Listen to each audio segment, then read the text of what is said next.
प्यारे विद्यार्थियों, साथियों, आज हम बात करेंगे अधिकारों का आदर्शवादी सिद्धांत। अर्थात हमने पिछली क्लासों में आपको अधिकारों के 3 सिद्धांतों के बारे में समझाया था। आज हम चौथे सिद्धांत की बात कर रहे हैं। क्या? अधिकारों का आदर्शवादी सिद्धांत। ये स्टूडेंट्स, प्रतिदिन जो हम एक लेक्चर हमारे YouTube चैनल पर अपलोड करते हैं उसकी जानकारी आपको हो सके, इसके लिए हमारे YouTube चैनल को सब्सक्राइब अवश्य कीजिएगा। आशा करता हूँ आपने सब्सक्राइब कर दिया होगा। Thank you very much, thank you very much. प्यारे विद्यार्थियों, मैं राजनीति विज्ञान से संबंधित विभिन्न प्रकार की प्रतियोगिता परीक्षाओं, चाहे फिर वह स्कूल लेक्चरर की बात हो, कॉलेज लेक्चरर की बात हो, या यूपीएससी एग्ज़ाम की बात हो, या अन्य किसी भी कंपटीशन की प्रतियोगिता परीक्षा की बात हो, उन सभी को ध्यान में रखते हुए संपूर्ण पाठ्यक्रम मेरे यूट्यूब चैनल पर मेरे प्यारे विद्यार्थियों के लिए उपलब्ध कराऊंगा। इसी के साथ में चाहे स्नातक स्तर के विद्यार्थी हों या स्नातकोत्तर स्तर के विद्यार्थी हों, उनकी आवश्यकताओं को भी ध्यान में रखते हुए मैं सभी बातें मेरे यूट्यूब चैनल पर आपको उपलब्ध कराऊंगा। प्यारे विद्यार्थियों, आज हम किसकी चर्चा करें? अधिकारों का आदर्शवादी सिद्धांत। ध्यान दें। देखो, अधिकार किसे कहते हैं, इसके क्या तत्व हैं, इसका क्या स्वरूप है, इसके ऊपर मैंने अलग से वीडियो अपलोड कर दी है, प्लेलिस्ट में देखिएगा। आज हम आदर्शवादी सिद्धांत की बात कर रहे हैं। ध्यान दें भाई, वास्तव में 17वीं 18वीं शताब्दी से ही अधिकारों की उत्पत्ति, स्वरूप, उद्देश्य, इसका महत्व, इसके बारे में विद्वानों ने समय समय पर विभिन्न विचार दिए हैं। अर्थात वास्तव में राज्य की उत्पत्ति, जैसे सबसे पुराना सिद्धांत प्राकृतिक अधिकार का सिद्धांत है, जो राज्य की उत्पत्ति के बारे में कहता है कि भाई अधिकारों की उत्पत्ति के बारे में कहता है कि भाई जो अधिकारों का जन्म होता है वह वास्तविक रूप में स्वाभाविक है, प्राकृतिक है।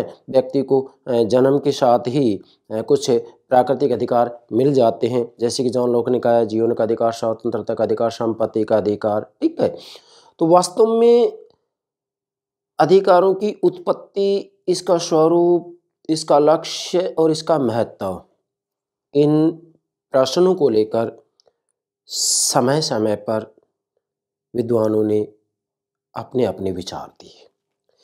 इन विचारों की अभिव्यक्ति ही विभिन्न सिद्धांतों के रूप में होती है। अधिकारों के संबंध में मुख्यतया 5 सिद्धांत हैं। नंबर 1, प्राकृतिक अधिकारों का सिद्धांत, जिसके ऊपर मैंने वीडियो अपलोड कर दी है। नंबर 2, अधिकारों का कानूनी सिद्धांत, इस पर भी मैंने वीडियो अपलोड कर दी है।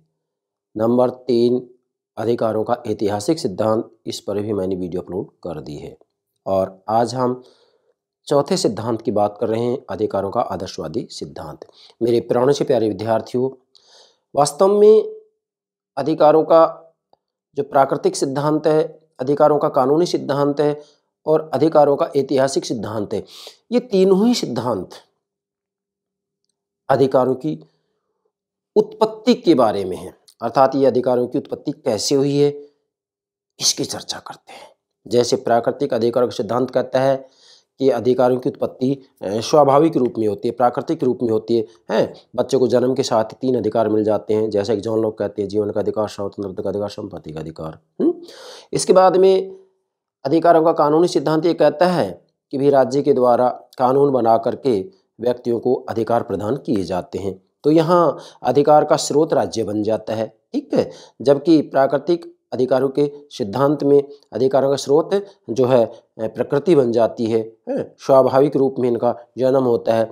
और अधिकारों का जो ऐतिहासिक सिद्धांत है ये कहता है कि भी अधिकारों का जो जन्म होता है वास्तविक रूप में परंपराओं, इसी के साथ में नैतिकता के आधार पर होता है। मतलब जो अधिकारों का ऐतिहासिक सिद्धांत है, ये अधिकारों का स्रोत परंपराओं को, नैतिकता को और जनमत को मानता है। ठीक है, तो 3 सिद्धांत तो अधिकारों के जन्म से संबंधित हैं, जन्म की बात करते हैं, अधिकारों की उत्पत्ति कैसी हुई इसकी बात करते हैं। प्यारे विद्यार्थी ध्यान देंगे। परंतु आदर्शवादी सिद्धांत, अब समझना है आपको, परंतु आदर्शवादी सिद्धांत अधिकारों की उत्पत्ति की अपेक्षा, मतलब उत्पत्ति की बात नहीं करता है ये सिद्धांत। अधिकारों का आदर्शवादी सिद्धांत अधिकारों की उत्पत्ति की बात ना करके अधिकारों के उद्देश्य और स्वरूप की बात करता है। ध्यान दें, अधिकारों का आदर्शवादी सिद्धांत अधिकारों की उत्पत्ति की बात नहीं करता है, अधिकारों का जन्म कैसे हुआ इसकी बात नहीं करता है। जबकि इससे पहले मैंने जो 3 सिद्धांत बताए हैं आपको, ये तीनों ही अधिकारों के जन्म की बात करते हैं। लेकिन आदर्शवादी सिद्धांत अधिकारों के जन्म की बात नहीं करता है, बल्कि अधिकारों का क्या लक्ष्य है, क्या स्वरूप है, इसकी बात करता है। ये बात आपको ध्यान में रखनी है। यहीं से हम इसको शुरू करते हैं, आप समझेंगे। आप मैंने यहाँ आपके लिए डायग्राम बनाया है जिससे कि आप आदर्शवादी सिद्धांत को आसानी से समझ सकते हैं। देखो, सबसे पहले मैंने यहाँ नोट किया है अधिकारों का स्वरूप, उत्पत्ति, विकास, महत्व आदि प्रश्नों पर अनेक विचार दिए गए। मतलब वास्तव में 17वीं शताब्दी से ही अधिकारों के बारे में कुछ ना कुछ कहना शुरू कर दिया गया था। अधिकारों का सबसे पुराना जो सिद्धांत है, अधिकारों का जो सबसे पुराना सिद्धांत है वह प्राकृतिक अधिकारक सिद्धांत ही है। प्रथम सिद्धांत भी है, पुराना सिद्धांत भी है, जो कि अधिकारों के जन्म की बात करता है कि भाई बच्चे को जन्म के साथ ही जो है कुछ प्राकृतिक अधिकार मिल जाते हैं, जैसा कि जॉन लॉक ने कहा है, होब्स ने भी कहा है, रूसो ने भी कहा है। तो वास्तव में अधिकारों का क्या स्वरूप है, इसकी उत्पत्ति कैसे हुई, विकास कैसे हुई, इसका क्या महत्व है, इन प्रश्नों पर विद्वानों ने समय समय पर विभिन्न प्रकार के विचार दिए हैं। और उन विचारों का जो विवरण ही है, उन विचारों का जो विवरण है वह ही वास्तव में अधिकारों का सिद्धांत है। और ये सिद्धांत मुख्यतः 5 हैं, जिनमें से मैं आज चौथे सिद्धांत की बात कर रहा हूँ। 3 सिद्धांत मैंने समझा दिए हैं, प्लेलिस्ट में देख सकते हैं। मैं एक एक सिद्धांत के ऊपर एक एक वीडियो अपलोड कर रहा हूँ। अब ध्यान दें, अधिकारों का आदर्शवादी सिद्धांत है क्या चीज। मैंने यहाँ नोट किया है स्वरूप तथा उद्देश्य की व्याख्या, अर्थात अधिकारों का आदर्शवादी सिद्धांत वास्तव में अधिकारों की उत्पत्ति की बात नहीं करता है, अधिकारों का जन्म कैसे हुआ है इसकी बात नहीं करता है। जैसे प्राकृतिक अधिकारों का सिद्धांत कहता है कि अधिकार का स्रोत जो है प्रकृति है, जन्म से ही मिल जाते हैं। कानूनी सिद्धांत कहता है कि भाई राज्य का जो स्रोत अधिकारों का जो स्रोत है वह क्या है, राज्य है। और ऐतिहासिक सिद्धांत कहता है कि अधिकारों का जो स्रोत है वह वास्तविक रूप में क्या है, इतिहास है, अर्थात परंपराएं हैं, नैतिकता है और जनमत है। तो डियर स्टूडेंट्स, ये जो आदर्शवादी सिद्धांत है वह अधिकारों के स्वरूप तथा उद्देश्य की व्याख्या करता है। मैंने यहाँ लिखा उत्पत्ति की अपेक्षा, अर्थात आदर्शवादी सिद्धांत अधिकारों की उत्पत्ति की अपेक्षा स्वरूप तथा उद्देश्य की व्याख्या करता है कि अधिकारों का क्या स्वरूप है, क्या उद्देश्य है। आदर्शवादी सिद्धांत अधिकारों की उत्पत्ति की बात नहीं करता है। मैं बार बार बोल रहा हूँ, ये बात आपको समझनी है, यही एग्जाम पूछा जाता है। मैंने यहाँ नोट भी कर दिया है। उत्पत्ति की अपेक्षा मतलब अधिकारों का आदर्शवादी सिद्धांत अधिकारों की उत्पत्ति की अपेक्षा अधिकारों के स्वरूप तथा उद्देश्य की व्याख्या करता है। मतलब ये सिद्धांत केवल ये बताता है कि अधिकारों का क्या स्वरूप है, क्या लक्ष्य है। क्या लक्ष्य है मैंने यहाँ नोट किया है। क्या वास्तविक रूप में अधिकार का जो मुख्य लक्ष्य बतलाया है आदर्शवादी सिद्धांत ने, वह बतलाया है व्यक्ति का नैतिक विकास, अर्थात अधिकारों से व्यक्ति का नैतिक विकास होता है। ये सिद्धांत कहता है कि भी अधिकारों से व्यक्ति का नैतिक विकास होता है। मतलब आदर्शवादी सिद्धांत ये कहता है कि वास्तव में अधिकार का जो लक्ष्य है, जो उद्देश्य है वह क्या है, व्यक्ति का नैतिक विकास। और व्यक्ति के नैतिक विकास से व्यक्ति के व्यक्तित्व का विकास होता है। इसलिए वास्तविक रूप में अधिकारों का जो आदर्शवादी सिद्धांत है उसका लक्ष्य हो गया व्यक्ति के व्यक्तित्व का विकास करना। बस इतना नोट करेंगे, व्यक्ति की व्यक्तित्व का विकास करना यह अधिकारों का लक्ष्य है। किसने कही ये बात, आदर्शवादी सिद्धांत ने। क्लियर, नोट कीजिएगा, यही मुख्य प्रश्न बनता है और एग्जाम में आपसे किसी भी रूप में पूछा जा सकता है। क्लियर, एक बात ये ध्यान रखेंगे कि आदर्शवादी सिद्धांत अधिकारों की उत्पत्ति या जन्म की अपेक्षा ये केवल अधिकार के स्वरूप और लक्ष्य की बात करता है, और इसका लक्ष्य क्या है? व्यक्ति का नैतिक विकास, और व्यक्ति का जब नैतिक विकास होगा तो इसी व्यक्ति के व्यक्तित्व का विकास होगा। इसलिए इस आदर्शवादी सिद्धांत का जो मुख्य उद्देश्य है, लक्ष्य है, वो क्या बन जाता है फिर? व्यक्ति के व्यक्तित्व का विकास करना। अर्थात अधिकारों का आदर्शवादी सिद्धांत यह मानकर चलता है क्या कि अधिकारों का लक्ष्य व्यक्ति के व्यक्तित्व का विकास करना है। कौन कहता है? आदर्शवादी सिद्धांत। अगली बात, अब ध्यान दें, वास्तव में अब यह प्रश्न पूछा जाता है कि अधिकारों का जो आदर्शवादी सिद्धांत है, इसके मुख्य समर्थक विद्वान कौन कौन है? तो इसका सबसे प्रसिद्ध और मुख्य जो समर्थक है वह टी.एच. ग्रीन है। मैंने नोट भी किया है, ग्रीन प्रसिद्ध समर्थक। टी.एच. ग्रीन मतलब थॉमस हिल ग्रीन। टी.एच. ग्रीन मतलब थॉमस हिल ग्रीन इसके मुख्य समर्थक हैं। लेकिन इसी के साथ में इसके अन्य समर्थक भी हैं, जैसे हीगल भी है। मैंने यहाँ नोट भी कर दिया है, जैसे हीगल है, बोसांके और फिक्टे है। मैंने यहाँ लिखा अन्य समर्थक, फिक्टे, बोसांके और हीगल। ठीक है, लेकिन हीगल और ग्रीन में कुछ डिफरेंस है जिसकी चर्चा हम यहाँ करेंगे। ठीक है, तो इसके जो मुख्य समर्थक हैं नाम नोट कीजिएगा, कौन कौन है? Hegel, Green, Fichte, Bosanquet. और इन चारों में सबसे मुख्य कौन है? टी.एच. ग्रीन है। इसलिए मैंने सर्वप्रथम यही बात लिखी है, ग्रीन प्रसिद्ध समर्थक है। मतलब अधिकारों का जो आदर्शवादी सिद्धांत है, इसका सबसे जो मुख्य या प्रसिद्ध समर्थक वो कौन है? टी.एच. ग्रीन है। अब ध्यान दें, टी.एच. ग्रीन अधिकार के बारे में परिभाषा देते हुए कह रहे हैं कि अधिकार वह शक्ति है, नोट कीजिएगा, अधिकार वह शक्ति है, ध्यान दें, अधिकार वह शक्ति है जिसकी मांग और मान्यता लोक कल्याण के लिए होती है। बहुत महत्वपूर्ण बात है। मतलब इनका कहना है कि अधिकार केवल वह शक्ति है जिसकी मांग और मान्यता लोक कल्याण के लिए होती है। मतलब यहाँ वास्तविक रूप में ये जन कल्याण की बात कर रहे हैं। टी.एच. ग्रीन किसकी बात कर रहे हैं? जन कल्याण की बात कर रहे हैं। ये इन्होंने इसका अर्थ बताया है। किसने? टी.एच. ग्रीन ने। इसके बाद में टी.एच. ग्रीन कह रहे हैं, ग्रीन कुछ अन्य अधिकारों को आवश्यक मानता है।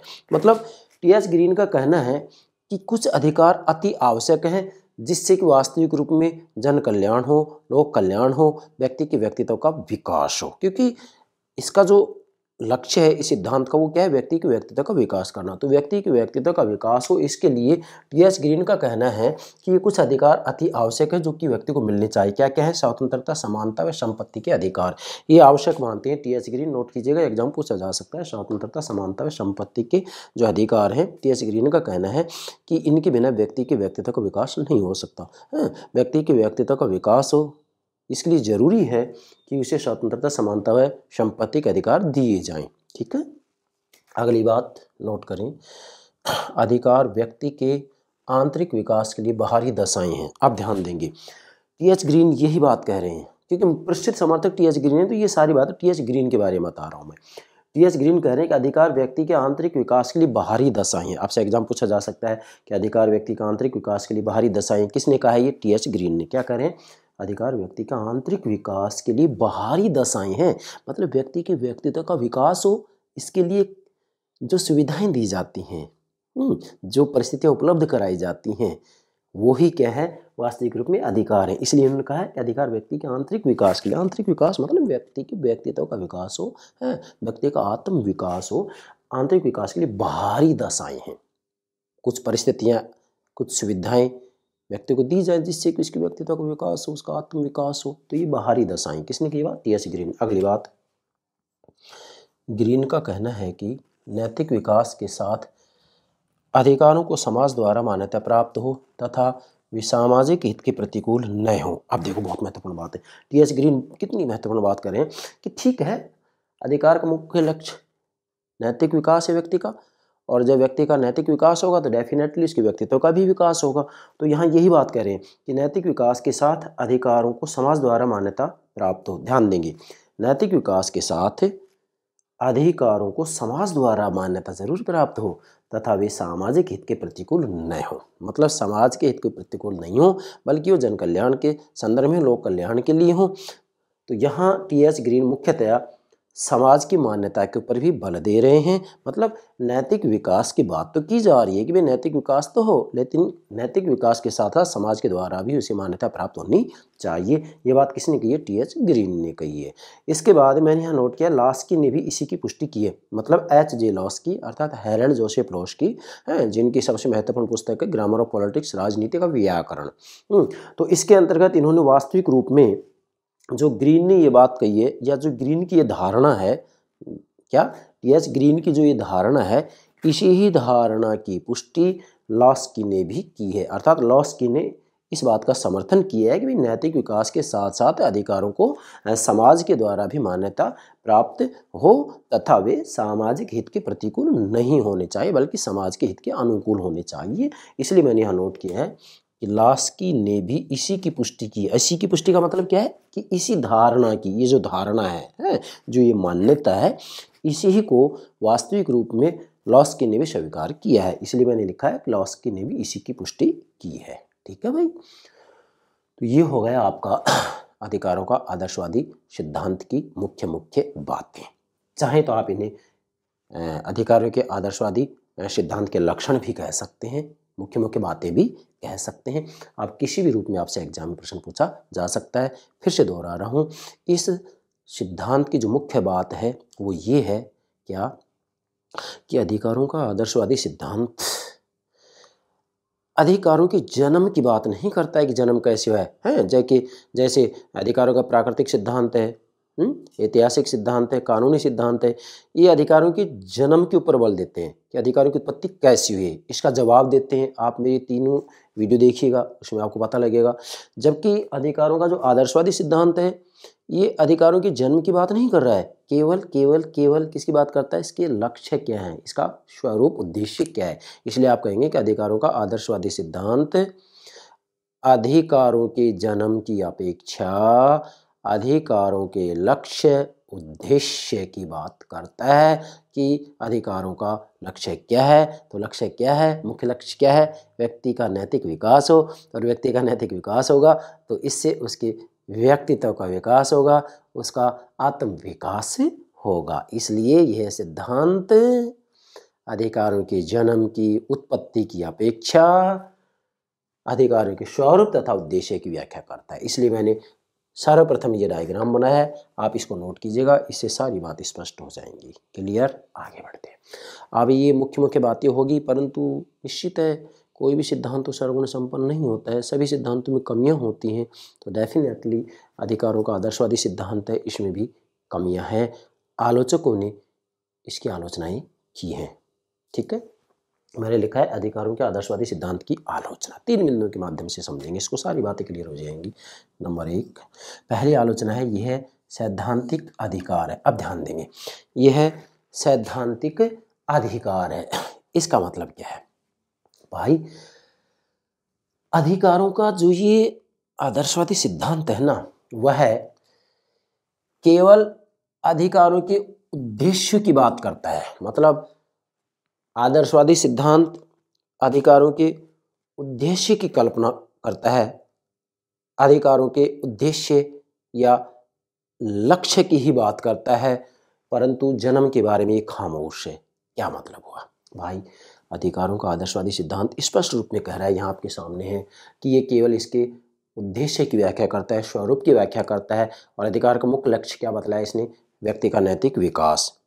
और नैतिक विकास से व्यक्ति की व्यक्तित्व का विकास होगा। मतलब अधिकारों का आदर्शवादी सिद्धांत वास्तविक रूप में अधिकारों के उद्देश्य की कल्पना की है बस। अर्थात इस सिद्धांत के विद्वानों के द्वारा, समर्थकों के द्वारा केवल अधिकारों के उद्देश्य की कल्पना तो की गई है, उद्देश्य की बात तो की गई है, उद्देश्य तो बताया है कि अधिकारों का उद्देश्य क्या है। क्या है उद्देश्य? व्यक्ति के व्यक्तित्व का विकास करना, सीधा सा कह देंगे आप।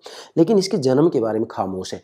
अर्थात अधिकारों का आदर्शवादी सिद्धांत अधिकारों के जन्म के बारे में खामोश है। अर्थात अधिकारों का जन्म कैसे हुआ है, अधिकारों की उत्पत्ति कैसी हुई है, इसके बारे में अधिकारों का आदर्शवादी सिद्धांत कुछ नहीं कहता है, बिल्कुल खामोश है, मौन है, चुप है।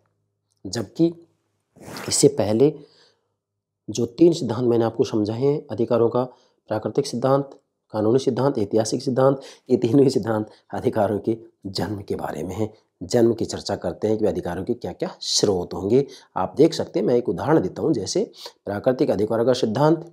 यस, अधिकारों का स्रोत किसको मानता है? प्रकृति को मानता है कि जन्म के साथ ही व्यक्ति को कुछ अधिकार मिल जाते हैं, जैसे जौन लोग कहते हैं स्वतंत्रता, है, संपत्ति और जीवन का अधिकार, ठीक है।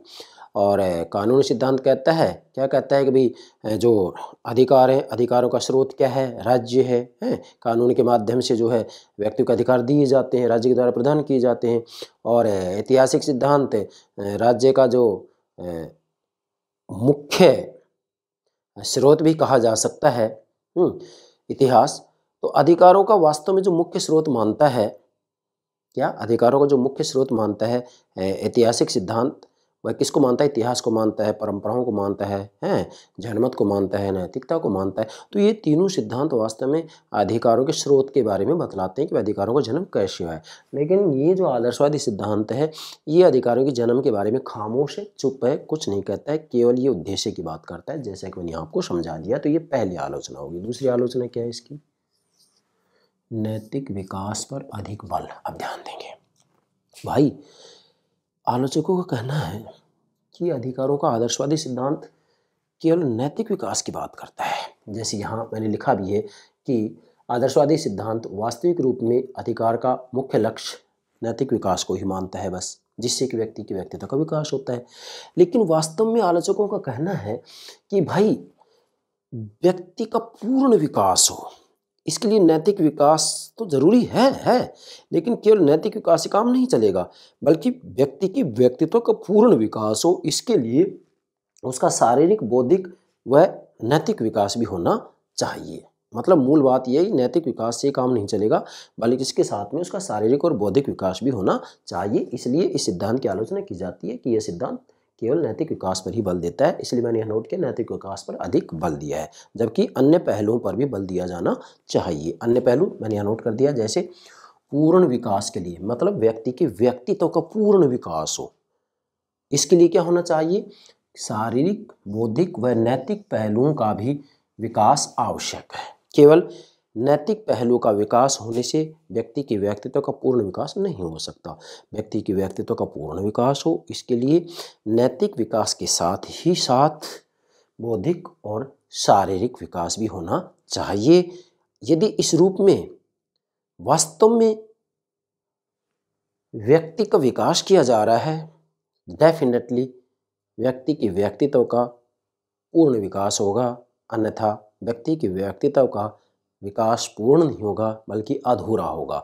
तो ये सिद्धांत केवल नैतिक विकास की बात कर रहा है, जो कि अधूरा है। तो व्यक्ति के व्यक्तित्व का पूर्ण विकास हो, इसके लिए शारीरिक, बौद्धिक व नैतिक पहलुओं का भी विकास अति आवश्यक है, और इसमें सत्यता भी है।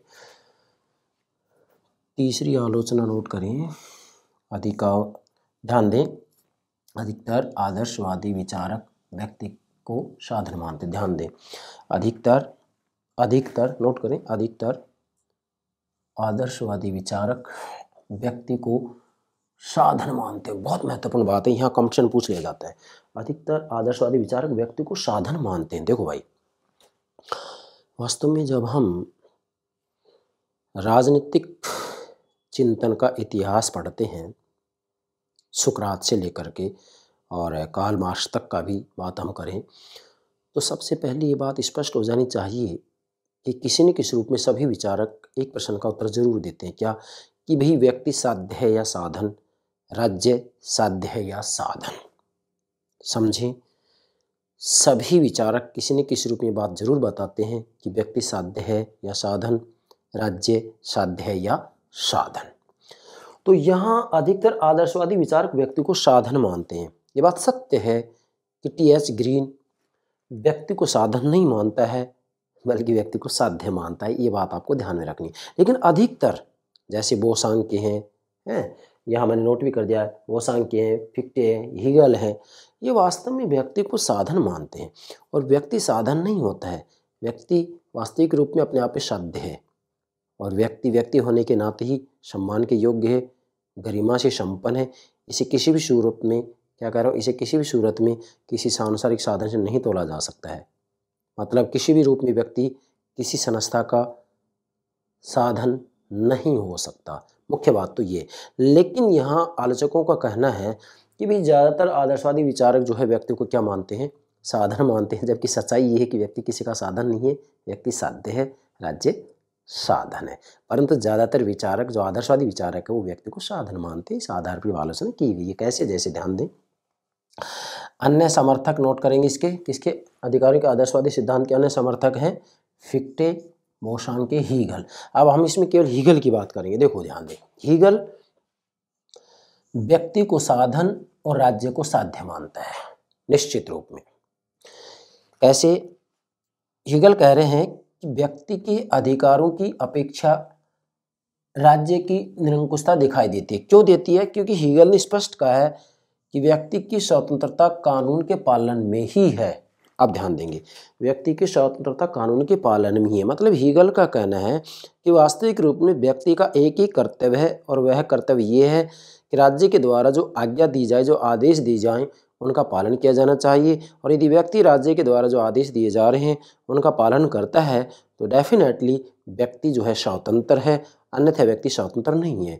लेकिन ये बात आप ध्यान दें कि राज्य के द्वारा, शासक के द्वारा जो भी आदेश दिए जाए उनका पालन करे, विरोध ना करे। तो पालन राज्य के द्वारा, शासक के द्वारा गलत आदेश भी दिए जा सकते हैं और गलत आदेश दिए जा रहे हैं और उनका पालन कराने के लिए बोला जा रहा है तो डेफिनेटली जो राज्य है, शासक को क्या बनेगा? निरंकुश बनेगा। ठीक है।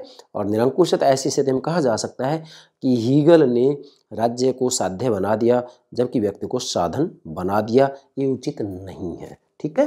व्यक्ति के अधिकारों, ध्यान देंगे, व्यक्ति के अधिकारों की अपेक्षा राज्य की निरंकुशता दिखाई देती है। किसमें? हीगल के विचारों के अंतर्गत। क्योंकि हीगल ने स्पष्ट कह दिया कि भाई वास्तविक रूप में व्यक्ति का ये कर्तव्य है, क्या कर्तव्य है कि राज्य के द्वारा जो भी आदेश दिया जाए उसका पालन किया जाए और उसके आदेशों का पालन किया जा रहा है तो व्यक्ति स्वतंत्र है। इसलिए हीगल कह रहे हैं कि व्यक्ति की स्वतंत्रता कानून के पालन में ही। कौन कहते हैं? हीगल। व्यक्ति की स्वतंत्रता कानून के पालन में ही, मतलब राज्य के द्वारा जो भी आदेश दिए जाते हैं उनका यदि पालन किया जा रहा है तो व्यक्ति स्वतंत्र है और यदि उनका पालन नहीं किया जा रहा है तो व्यक्ति स्वतंत्र नहीं है। तो डेफिनेटली कहा जा सकता है कि जो हीगल है वो वास्तविक रूप में निरंकुशता की बात कर रहा है। हीगल है वह राज्य को साध्य बना देता है जबकि व्यक्ति को साधन बना देता है। ये उचित नहीं है। क्यों नहीं है? क्योंकि डेफिनेटली जो व्यक्ति होता है वह अपने आप में क्या होता है? साध्य होता है, किसी अन्य का साधन नहीं होता है। मैं आपको एक बात बताना चाहूँ यहाँ कि समाज में जितने भी रीति रिवाज, परंपराएं हैं, राज्य के द्वारा जो कानून बनाए जाते हैं या स्वयं समाज और राज्य है भी, समाज और राज्य का निर्माण व्यक्ति ने अपने लिए किया है। इसलिए समाज की कोई मान्यताएं, प्रथाएं, परंपराएं और राज्य के कोई कानून यदि व्यक्ति का हित करते हैं, ऐसी स्थिति में व्यक्ति खुलकर उन रीति रिवाजों, प्रथाओं और कानूनों का विरोध कर सकता है। क्यों? क्योंकि समाज और राज्य को बनाने वाला व्यक्ति है। इसलिए व्यक्ति समाज और राज्य के लिए नहीं है बल्कि समाज और राज्य व्यक्ति के लिए है। अतः हमें निष्कर्ष निकालेंगे कि व्यक्ति होने के नाते ही गरिमा से संपन्न है। इसीलिए इसे किसी भी सांसारिक साधन से तोला नहीं जा सकता। ध्यान देंगे, व्यक्ति होने के नाते ही सम्मान की योग्य, गरिमा से संपन्न है, इसलिए इसे किसी भी सांसारिक साधन से नहीं तोला जा सकता। व्यक्ति होने के नाते ही अपने आप में साध्य है, यह किसी का साधन नहीं है। मूल सच्चाई तो ये है। जबकि हीगल इस बात को स्वीकार नहीं कर रहे हैं। हीगल व्यक्ति को साधन बना देते हैं और राज्य को साध्य बना देते हैं, जो कि सच्चाई नहीं है। अतः आलोचकों ने इस आधार पर भी अधिकारों के आदर्शवादी सिद्धांत की आलोचना की है कि अधिकतर आदर्शवादी विचारक व्यक्ति को साधन मानते हैं, जबकि सच्चाई है कि व्यक्ति किसी का साधन नहीं होता। राज्य और समाज का साधन नहीं है व्यक्ति। राज्य और समाज की स्थापना तो व्यक्ति ने अपने लिए की। अगर व्यक्ति का अहित किया जाता है समाज और राज्य के द्वारा तो ऐसी स्थिति में समाज और राज्य के द्वारा जो कानून बनाए जाते हैं, समाज की जो मान्यताएं हैं, उनको समाप्त किया जा सकता है, लेकिन व्यक्ति का हित किसी भी सूरत पर बर्दाश्त नहीं किया जाएगा। मैं आपसे भी कह रहा हूँ, यदि हमारा व्यक्तित्व किसी भी रूप में दबाया जा रहा है, हमारे लिए कोई ऐसा कानून बनाया जा रहा है या समाज की ऐसी कोई परंपरा है जिससे हमारे व्यक्तित्व का विकास रुक रहा है, तो ऐसी स्थिति में हम खुल करके उन परंपराओं, प्रथाओं, रीति रिवाजों और कानूनों का विरोध कर सकते हैं। क्यों? क्योंकि समाज और राज्य को बनाने वाले हम हैं। हम समाज और राज्य के लिए नहीं हैं, बल्कि समाज और राज्य हमारे लिए। हम समाज और राज्य के साधन नहीं हैं, बल्कि समाज और राज्य हमारे साधन हैं। हम साध्य हैं, हम किसी के साधन नहीं हैं। क्यों? क्योंकि व्यक्ति ने ही समाज और राज्य का निर्माण किया है। इसलिए व्यक्ति व्यक्ति होने के नाते सम्मान के योग्य है। व्यक्ति व्यक्ति होने के नाते अपने आप में साध्य है, ये किसी का साधन नहीं है। व्यक्ति को किसी भी सांसारिक साधन से, व्यक्ति को किसी भी सांसारिक मूल्य से तोला नहीं जा सकता। क्यों? क्योंकि अपने आप में साध्य है। बाकी अन्य सभी संस्थाएं, समाज, राज्य, जो कुछ भी है, अन्य समुदाय, वो सब व्यक्ति के साधन है। व्यक्ति अपने आप में साध्य है, नोट कीजिएगा। जबकि हेगल इस बात को स्वीकार नहीं करता है। और वास्तविक रूप में देखा जाए तो अधिकारों का आदर्शवादी सिद्धांत में ये बात स्पष्ट दिखाई देती है कि अधिकतर जो आदर्शवादी विचारक व्यक्ति को साधन मानते हैं, लेकिन व्यक्ति साधन नहीं है, बल्कि अपने आप में क्या है, साध्य है। ठीक है भाई। इसके बाद में ये 3 आलोचना होगी। अंतिम बात लेते हैं कि क्या अधिकारों का जो आदर्शवादी सिद्धांत, इसकी आलोचना की गई आलोचकों के द्वारा, लेकिन क्या इसका कोई महत्व नहीं है? नहीं भाई, इस सिद्धांत का महत्व भी है। क्या महत्व है? मैंने 2 बातें नोट कर दी हैं। व्यक्तित्व का विकास करना अधिकारों का मुख्य लक्ष्य है। डेफिनेटली अधिकारों का जो आदर्शवादी सिद्धांत है, ये स्पष्ट रूप में कह रहा है कि अधिकारों का जो मुख्य लक्ष्य है वो क्या है? व्यक्ति का नैतिक विकास। और व्यक्ति का नैतिक विकास होगा तो इससे उसके व्यक्तित्व का विकास होगा। तो वास्तव में ये बात सही है। जब अधिकार का अर्थ बताया जाता है तो यही तो कहा जाता है कि अधिकार किसे कहेंगे? जवाब मिलेगा कि व्यक्ति के व्यक्तित्व का विकास हो, व्यक्ति का आत्म विकास हो। इसके लिए राज्य के द्वारा जो सुविधाएं व्यक्तियों को प्राप्त करवाई जाती हैं, जो परिस्थितियां उपलब्ध करवाई जाती हैं, वही अधिकार है। तो आदर्शवादी सिद्धांत इस बात को कह रहा है। क्या कह रहा है? कि अधिकार का मुख्य लक्ष्य ही क्या है? व्यक्तित्व का विकास। क्या? व्यक्ति के व्यक्तित्व का विकास हो, उसका नैतिक विकास हो। तो ये बात स्वीकार करने योग्य है। तो नोट करें, व्यक्तित्व का विकास करना अधिकारों का मुख्य लक्ष्य है। ये बात आदर्शवादी सिद्धांत ने कही है। इसलिए वास्तविक रूप में ये इसका क्या हो गया? महत्व होगा। इसके बाद में आज के भौतिक जीवन में नैतिकता को उचित स्थान प्राप्त होना चाहिए। अर्थात वास्तविक रूप में इस सिद्धांत का ये भी महत्व है कि आज भौतिकवादी युग में केवल भौतिकता की बात की जाती है, लेकिन भौतिकता के साथ साथ भौतिकता का विकास हो, इसके साथ साथ मतलब व्यक्ति को पेटू बनाया जाए, इसके साथ साथ उसके नैतिकता के ऊपर भी विशेष बल दिया जाए, उसका नैतिक विकास हो, इसके ऊपर भी बल दिया जाना चाहिए। केवल भौतिक विकास से काम चलने वाला नहीं है। तो आदर्शवादी सिद्धांत वास्तविक रूप में नैतिक विकास की बात करता है। इसलिए आदर्शवादी सिद्धांत का ये महत्व है। यहाँ मैंने जो दूसरी आलोचना है, इसमें यहाँ लिखा है, नोट दें, आज रोटी कपड़ा मकान की मांग की जा रही है। कैसे? नैतिक विकास पर अधिक बल दिया है। किसने?